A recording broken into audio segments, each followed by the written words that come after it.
भारत आणि न्यूझीलंड यांच्यात ऐतिहासिक मुक्त व्यापार करार, यामुळे द्विपक्षीय व्यापार आणि गुंतवणुकीला मोठी चालना मिळणार असल्याचं पंतप्रधान मोदी यांचं प्रतिपादन.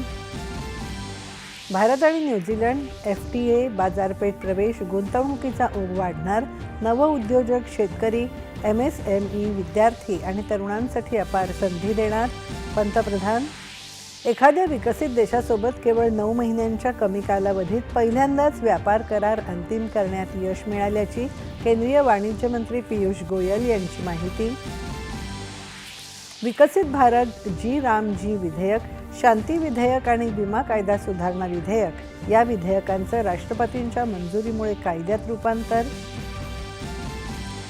नगर परिषदा आणि पंचायतींच्या निवडणूक निकालात राज्यात भाजपचा स्ट्राईक रेट सर्वाधिक असल्याचं सांगत आगामी निवडणुका जिंकण्याचा देवेंद्र फडणवीस यांनी व्यक्त केला विश्वास.